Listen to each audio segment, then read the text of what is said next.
Olá, amigos e amigas, tudo tranquilo?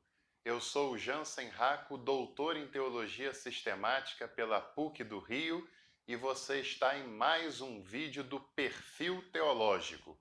Antes de eu apresentar o teólogo desta vez, eu quero te convidar a se inscrever neste canal, caso você ainda não tenha feito isso. Deixe o seu like e também compartilhe esse conteúdo nas suas redes sociais e nos seus contatos de WhatsApp. Hoje eu peço também a você que você assista até o final desse vídeo, porque eu tenho uma novidade no final deste conteúdo que vai ser bem legal, bem interessante.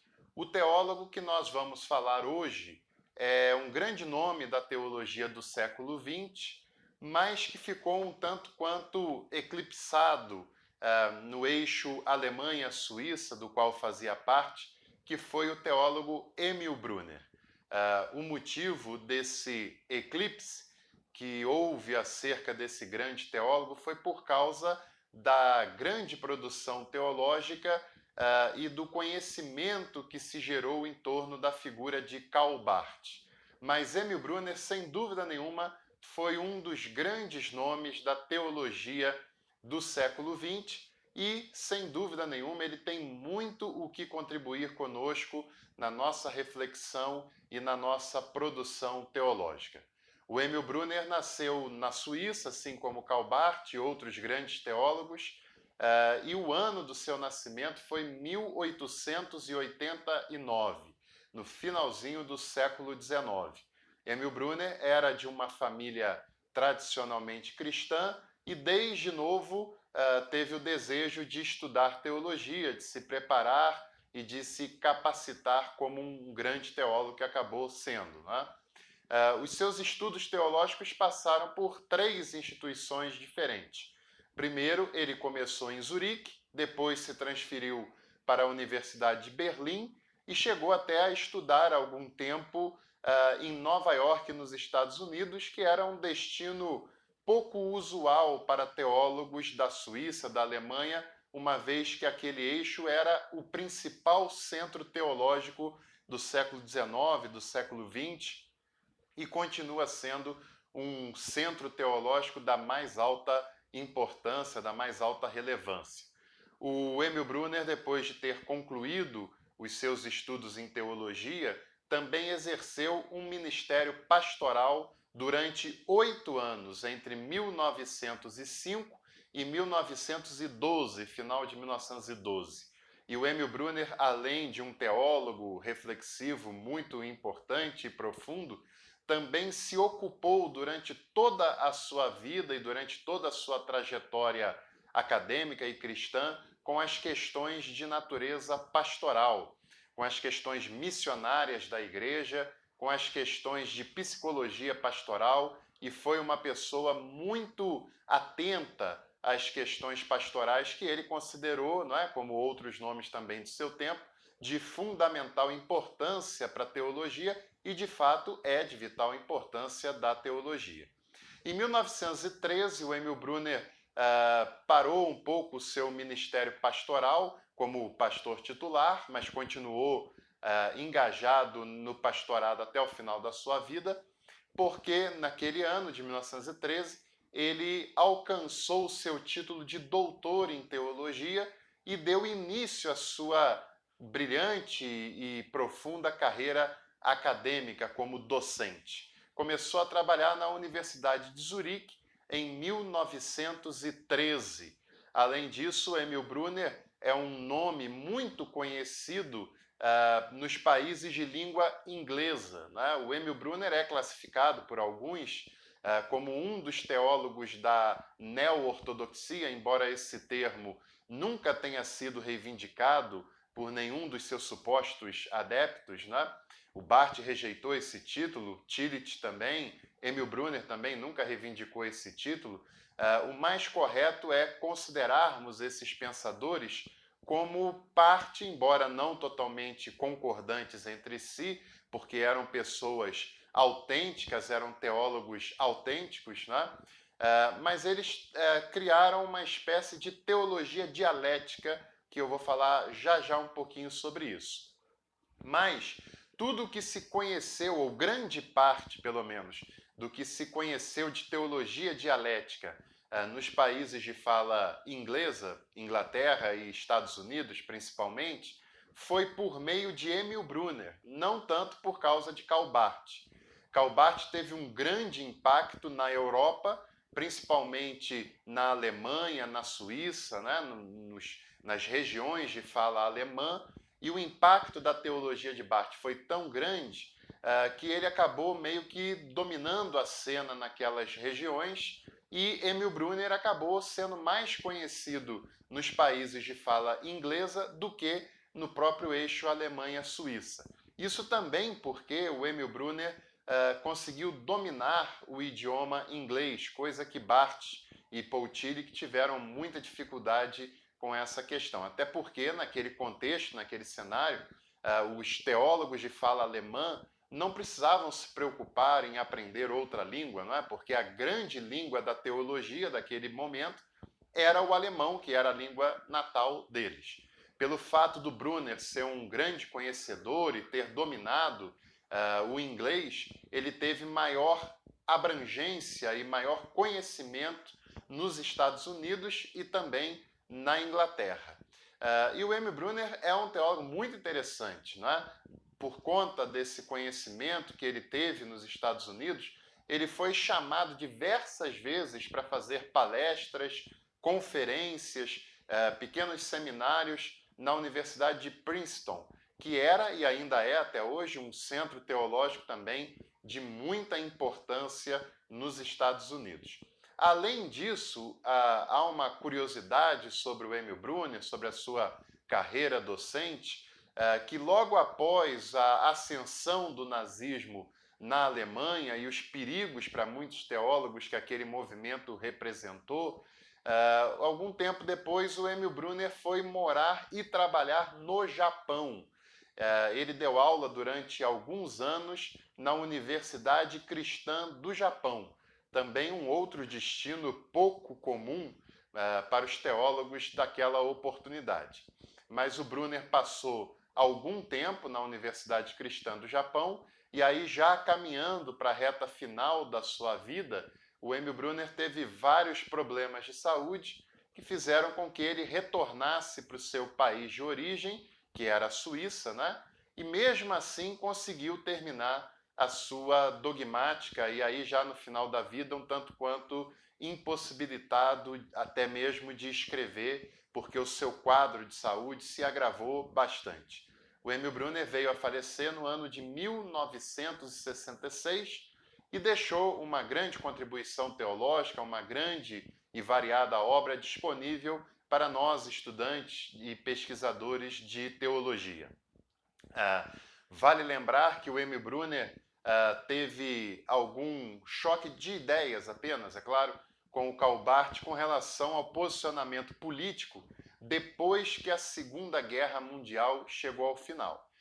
Os dois e outros tantos teólogos, né, estiveram do mesmo lado no momento do nazismo, todos eles foram oposição ao nazismo, mas depois que aquela guerra acabou, a Segunda Guerra Mundial, e o nazismo foi derrotado definitivamente, surgiu um novo cenário político internacional, que era o cenário de um mundo bipolarizado entre as forças capitalistas lideradas pelos Estados Unidos, de um lado, e de outro lado, as forças comunistas lideradas pela União Soviética. E o Emil Brunner, até pela sua aproximação com os Estados Unidos, aproximação com o mundo de língua inglesa, ele imediatamente, diante daquele cenário de Guerra Fria, tomou o partido dos Estados Unidos e quis que Karl Barth fizesse o mesmo. Mas Barth foi reticente diante da posição que o Brunner havia tomado e que exigia que ele tomasse também. Porque, segundo Barth, naquele cenário, não havia uma clara distinção entre o bem e o mal, como estava claro no cenário anterior da Guerra Mundial por causa do nazismo. E para o Barth, naquele momento ali de Guerra Fria, não tinha o bem contra o mal como antes, mas tinha uma briga de poder pelo poder. Na verdade, o Barth não toma partido incondicionalmente dos Estados Unidos e tampouco da União Soviética. Ele percebe alguns elementos importantes nos dois sistemas, como também percebe vários elementos dos dois sistemas que mereciam ser criticados como ele o fez.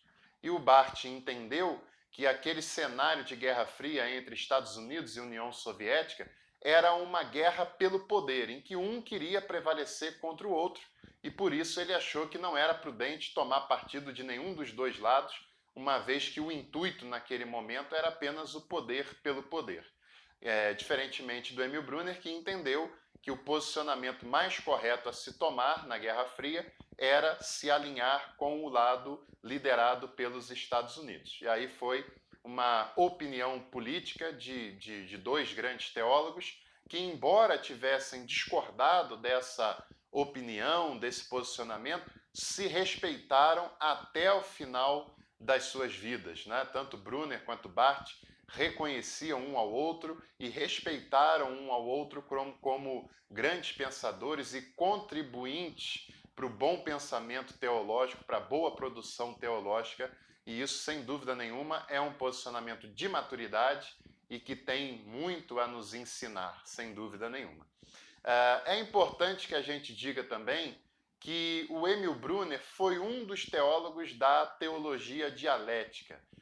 Teologia dialética porque o modo de pensar era estruturado no modelo de dialética hegeliana, que se tinha uma tese, essa tese era contrastada com a sua negação, que era a antítese, e o resultado do choque entre a tese e a antítese geraria uma nova tese que era chamada de síntese. E, posteriormente, aquela síntese virava uma tese que era contrastada com a antítese, gerava uma nova síntese, e assim sucessivamente. No campo da teologia, a teologia dialética também é chamada de teologia da crise. Aliás, esse é um termo cunhado pelo próprio Emil Brunner, né? É um termo que foi ele próprio quem sugeriu, de teologia da crise.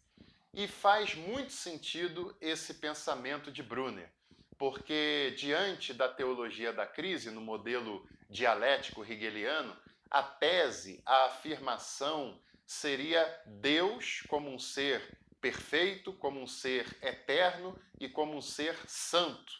E o contraste dessa tese, a sua antítese, é o ser humano, que é exatamente o oposto dessa realidade divina. O ser humano, ele é humano e, portanto, temporal, limitado, imperfeito e pecador. E esse ser humano tem uma crise diante dessa relação com Deus, porque ele está distante essencialmente de Deus e ele precisa superar essa crise e ter a sua relação com Deus restaurada. Porém, ele percebe que de si mesmo, da sua própria parte, ele não tem condições de chegar até Deus. E aí vem a síntese desse aparente conflito entre a perfeição e a santidade de Deus e a imperfeição e pecaminosidade humana. A síntese é Jesus Cristo, conforme proposto por Brunner, por Barth, pela teologia da crise de modo geral. Jesus Cristo é a iniciativa divina que abre mão de toda a distância que havia entre a divindade e a humanidade e que abraça, assume concretamente, verdadeiramente, a humanidade que precisava ser restaurada na sua relação com Deus. Jesus é a síntese desse processo e ele é a iniciativa divina que vem ao encontro do ser humano que estava em crise e perdido nos seus próprios pecados e limites, e Jesus veio para salvar essa humanidade, veio para apontar e construir, não só apontar, mas construir um caminho sadio de relação entre os seres humanos, entre a criação de modo geral e Deus. E em Jesus, Deus mostra que vem à Terra não para combater não para ser inimigo e não para condenar o ser humano, muito pelo contrário. Deus em Jesus Cristo veio à Terra para assumir e salvar a humanidade, para mostrar para a humanidade que Deus é amigo dessa humanidade e que deseja salvá-la e tê-la próxima de si. Que veio à Terra para rasgar o véu de alto a baixo, iniciativa de Deus que vem ao encontro do ser humano. E o Emil Brunner foi um grande pensador dessa linha teológica chamada de teologia da crise. Para a gente caminhar para a reta final desse nosso perfil teológico, eu quero apresentar para vocês alguns livros do Emil Brunner que estão traduzidos e publicados em português e aqui no Brasil. O primeiro, e talvez o mais importante dessas obras, seja a sua dogmática, publicada aqui no Brasil pela Fonte Editorial. A Dogmática Cristã de Emil Brunner. Esse daqui é o volume número 1, mas é uma obra em 3 volumes. Aquele era o volume número 1, esse é o volume número 2, e ainda tem o volume número 3, que é um pouquinho menor, um pouco mais fino do que os demais, mas que é uma obra em 2 tomos. O volume 3 são 2 tomos.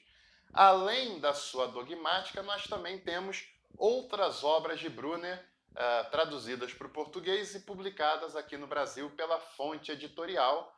Outra dessas obras é o seu comentário à Carta aos Romanos, está ali, Romanos de Emil Brunner. Tem também esta outra obra que expressa muito desse pensamento que eu acabei de dizer, que é a Teologia da Crise, também do Emil Brunner e também pela Fonte Editorial. E um outro livro que eu quero mostrar para vocês nesse nosso vídeo é O Escândalo do Cristianismo, Emil Brunner e também Fonte Editorial. Muito bem. E além disso, eu queria encerrar esse vídeo com a novidade que eu comentei lá no início, que é o seguinte: nós tínhamos feito um perfil teológico sobre o Dietrich Bonhoeffer há algum tempo atrás, e tinha colocado um livro para ser sorteado assim que nós chegássemos a 120 curtidas. Pois é, nós chegamos às 120 curtidas graças a você que assistiu e deixou a sua curtida e o seu like lá no perfil teológico de Dietrich Bonhoeffer, e nós vamos então sortear o seu livro. Nós vamos transmitir esse sorteio ao vivo pelo meu canal no YouTube na próxima sexta-feira, dia 5 de junho, às 7 horas da noite, tá bom? Não se esqueça, se você curtiu lá o vídeo, deixou o seu like, é inscrito no canal, próxima sexta-feira, dia 5 de junho, nós teremos o sorteio ao vivo do livro do Dietrich Bonhoeffer.